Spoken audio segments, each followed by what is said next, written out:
This is NDTV, and you're watching Classics.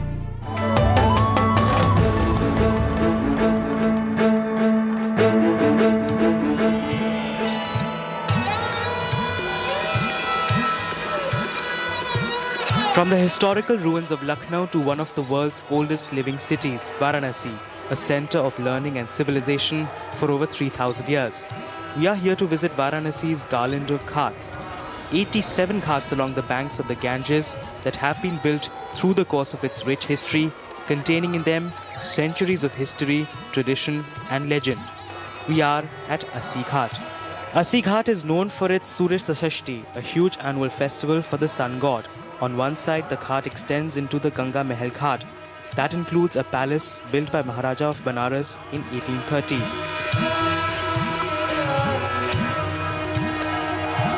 The king of Rivan's palace stands on the Rivan Ghat, which is yet another extension.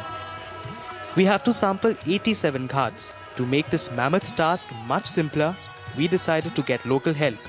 Ashok Pandey, a historian, was gracious enough to come along. We begin with the end, so to speak, at Manikarnika, the ghat for the Hindu rituals of death. They say here the fire of the pyre never burns out.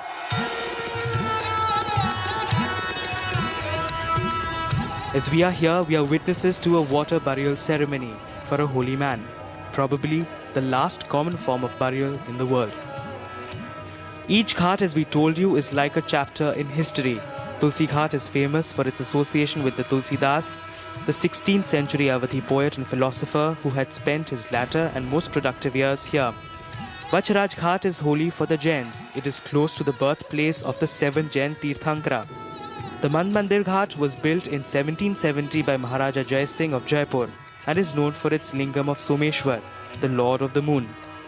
Niranjani Ghat has a historical connection with King Kumaragupta of the Gupta dynasty who lived in the 5th century. Chet Singh Ghat was built by King Chet Singh, who fought a fierce battle against the British troops of Warren Hastings. The Panchkot Ghat was built by the King of Madhya Pradesh in 1915. The association's as much of a potpourri as the city itself.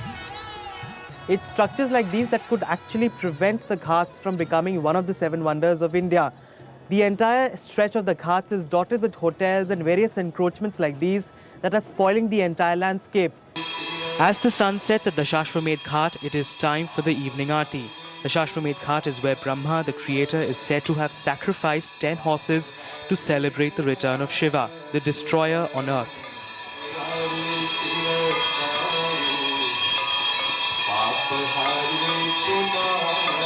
The Arti at the Shashwamedh Ghat is a fairly recent phenomenon, a mere copy of what happens in Haridwar.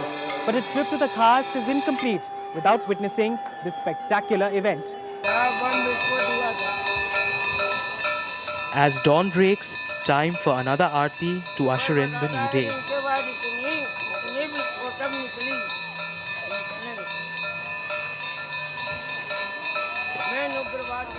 We are now dead 13 kilometers to the northeast of the temple city at Sarnath. Legend has it that a king was hunting down a doe when a deer came forward and offered his life to save it.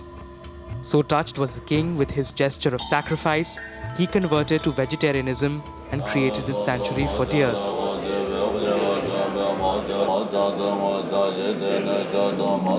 Sarnath, however, gets its global identity from Buddha as the land of his first discourse.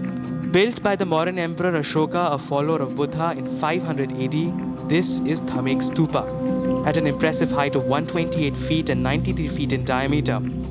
People say that Lord Buddha set the wheel of life in motion over here, the same wheel of life that figures very prominently in our Indian national flag. Another first to its credit is the fact that he formed the first group of monks called the Sangha over here. The site where I'm sitting right now is called the Dharmarajika, the site where Lord Buddha explained the 4 noble truths and the 8 noble fold path. A site where an equally tall stupa like the Dhameka stupa used to exist at one point in time, but after Chet Singh became the king of Varanasi, he razed the site to the ground.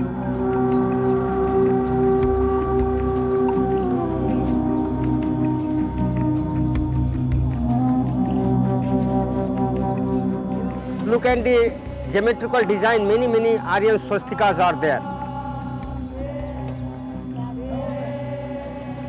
And you see, the lotus flower and lotus plants are there because lotus flower is the very, very important in the Buddhism.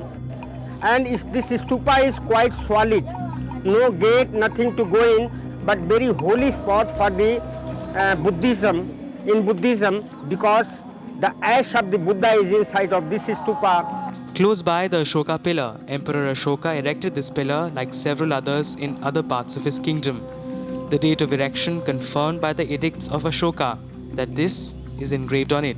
It is interesting to note that at one time, the Ashoka Pillar of Sarnath stood over 17 meters in height. What I have in my hands is a replica of what it used to look like when it was in its prime. A 15.25 meter tall structure which was carved out of one block of 100 feet long sandstone. On the sandstone pillar were inscriptions in Brahminic text which were spoken in Pali. Instructions for the monks and the nuns telling them how to conduct themselves. And this 7 feet structure, which was later removed from the top of the pillar, now lies in the museum in Sarnath. Also kept in the museum the capital of the pillar with the 4 lions back to back facing 4 cardinal directions that has been adopted as the official emblem of modern India. The 4 24-spoke dharma wheels with an elephant, a bull, a horse and a lion symbolize different steps of Buddha's life. This is the temple of Mulagandhat Kuti Vihara, where Buddha spent his first monsoon after achieving enlightenment.